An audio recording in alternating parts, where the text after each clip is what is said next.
cái đít nó bảo phải chổng vào cái hướng con chim nó đậu được. Nó đã vào thì nó lại vào.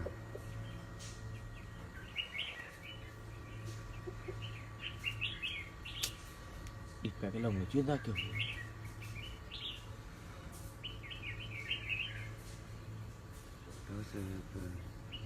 nó lại bay sang, nó lại bay một lần nó lại bay tiếp. Đứng thấp hơn là kìa mấy con nữa kìa. Đấy, cái bộ to kìa.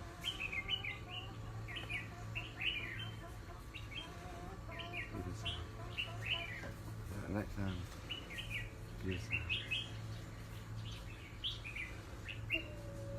Quả này đi được. Thôi đi chạy con xào nó bay ra.